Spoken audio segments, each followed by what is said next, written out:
제13품의 해설을 시작하겠습니다. 제가 먼저 경을 읽겠습니다. 그때 수보리가 부처께 여쭈었다. 세존이시여, 이 경의 이름을 무엇이라 해야 하고 저희들이 어떻게 받들어 지내야 합니까? 부처께서 수보리에게 말씀하셨다. 이 경의 이름은 건강반야 바라밀이니 그대들을 이 이름으로 받들어 지내야 한다. 왜냐하면 수보리여, 부처가 바냐바라밀이라는 것은 바냐바라밀이 아니라 그 이름이 바냐바라밀이기 때문이다. 수보리여, 그대의 생각은 어떤가? 열애가 법을 말한 바가 있는가? 수보리가 부처에게 말했다. 세존이시여, 열애께서 말씀하신 바가 없습니다. 수보리여, 그대의 생각은 어떤가? 삼천대천 세계에 모든 티끌이 많지 않은가? 수보리가 말했다. 매우 많습니다. 세존이시여. 수보리여, 모든 티끌은 열애가 티끌이 아니라 말하니 그 이름이 티끌이고, 열애는 세계를 세계가 아니라 말하니 그 이름이 세계이다. 수보리여, 그대의 생각 어떤가? 32가지 모습으로 열애를 볼 수 있는가? 아닙니다. 세존이시여. 32가지 모습으로 열애를 볼 수 없습니다. 왜냐하면 여러께서 말씀하신 32가지 모습은 모습이 아니라 그것의 이름이 32가지 모습이기 때문입니다.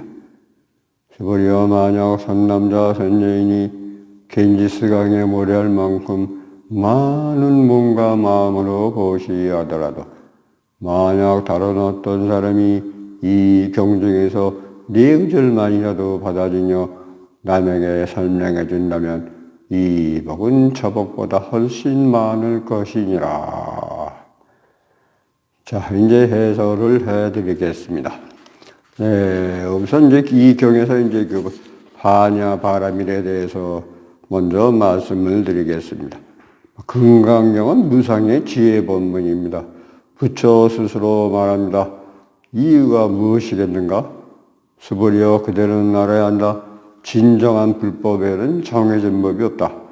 이렇게 돼서는 안 되고 저렇게 해서도 안 되고 되고 안 되고 한다는 것은 모두 정해진 법으로 불법이 아닙니다.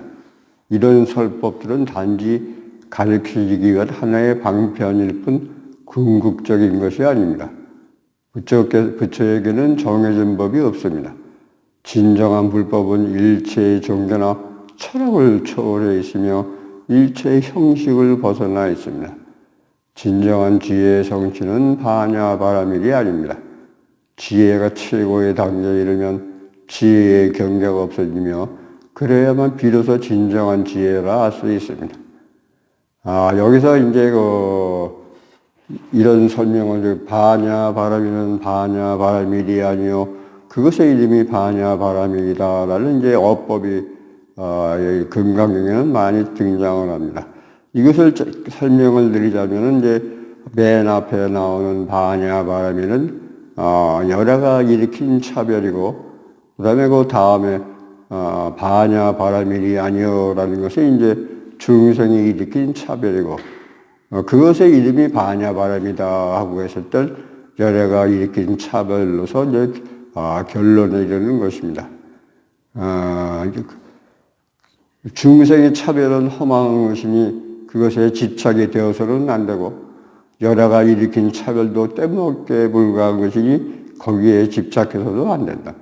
이 어법은 이름을 붙이지 않으면 그 어떤 가르침도 말할 수 없으므로 거기에 집착하지 말라는 의미입니다. 이런 성부의 지혜를 구하려 해서는, 바깥에서 구하려 해서는 안 됩니다. 지혜는 세간의 일체를 벗어나 있지 않습니다. 세상의 법이 곧 불법입니다. 바냐바라밀이 어떤 특수한 지혜이며 이것으로부터 깨달음을 얻을 수 있다고 생각해서는 절대 안 됩니다. 그 다음에 미진, 외색진, 내색진이라는 이제 명칭에 대해서 설명을 드리겠습니다. 석가모니 부처께서는 31살에 도를 깨달아서 32살 때부터 49년간을 설법했는데 이 스승과 제자 사이의 대화 속에서 설법을 하지 않았다고 말하고 있습니다. 이 삼천대천세계, 이 물질적 의지에 존재하는 모든 티끌의 수를 합친다면 많겠는가, 많지 않겠는가? 이것은 무엇을 말하는 것일까요? 미진이란 이제 먼지와 완전히 동일한 것은 아니지만, 우리는 먼저 그것을 이제 먼지라고 가정해가지고, 생각을 해보아야 되겠습니다. 부처는 그냥 모든 미진은 미진이 아니라고 말합니다. 먼지란 없다. 먼지가 아니라 잠시 그것을 먼지라고 이름 붙인 것 뿐이다. 이런 뜻의 얘기입니다. 부처께서는 말합니다. 삼천대천 세계는 세계는 없다. 잠시 그것을 세계라 한다. 대체 무엇을 말하는 것일까요? 알 수가 없습니다. 미진은 달리 이제 외색진이라는 명칭도 사용합니다. 외색진은 지금 우리가 말하는 전자나 핵자, 원자와 같은 종류를 말합니다. 외색진 외에도 이제 내색진이라는 것이 있는데 이건 더 엄청납니다. 이제 부처가 말한 미진에 대해서 다시 분석해보면 이것은 다시 7가지로 나누어집니다. 바로 형상, 소리, 향기, 맛, 감촉, 의식, 공이 그것입니다. 바로 이 때문입니다. 과거 2000여 년 동안 이 불학은 설명하기가 아주 어려웠습니다. 불교 학자나 큰 법사들조차 여기에 이르면 입을 다물어버리고 말았다고 합니다. 설명할 방법이 없었지만 지금은 다소 무리를 해서라도 해석해 볼 수 있게 되었습니다. 이런 것을 부처는 알고 있었던 것입니다. 핵이나 원자가 폭발하면 완전히 공유되며 여러분들은 그 이후에 발생되는 여러 상황을 아실 것입니다. 원자나 핵자는 최후로 나뉘어 공유되는데 이 때문에 미진이 형상, 소리, 향기, 맛, 감촉, 의식, 공의 7가지로 나누어지는 것입니다. 이 세계는 하나하나의 먼지가 하나하나의 분자와 분자가 조합되어 구성된 물리세계라는 것입니다. 지구상의 이 물리세계를 아무리 속속들이 분석한다 해도 본래가 공이므로 세계가 존재하지 않고 미진도 존재하지 않는 것입니다. 모든 것이 원래가 공입니다. 이 물질세계의 공은 반야 바라밀이나 지혜 또는 신념, 이걸 마음이라고도 이제 얘기를 합니다. 최후의 공과 만나게 되니 곧 신물 이론입니다. 물질과 마음이 한 가지라는 그런 얘기입니다. 최후로 만나게 되는 진정한 공, 이 공의 경계가 바로 부처의 경계라서 이것이 바로 오도입니다. 이때의 오도란 닦아서 실제로 얻는 것이지 이론적으로 이해하는 것이 아닙니다. 이 경계를 어찌 말로서 표현할 수 있겠습니까?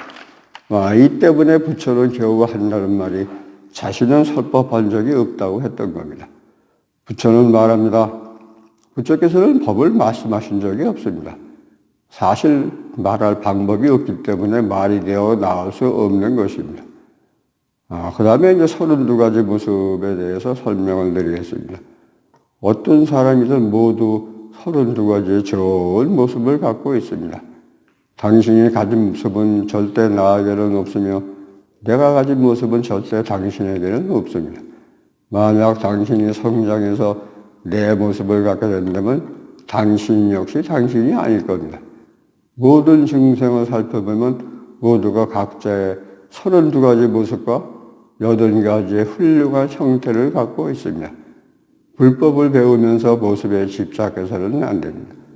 이 때문에 부처는 스스로 문제를 제기하여 스보리에게 묻습니다. 32가지의 모습과 80가지의 훌륭한 형태로 부처를 판단할 수 있느냐고요. 스보리는 불가능하다고 대답합니다. 확실히 말할 수 있는 것은 부처는 어떤 사람도 성불에서 공덕이 원만해지면 모두 32가지 모습을 갖게 된다고 했다는 것입니다. 그렇지만 이것은 법신의 모습이 아닙니다. 법신은 모습이 없는 것입니다. 이것으로서 13품의 해설을 마치겠습니다. 14품은 기다려 주시기 바랍니다. 감사합니다.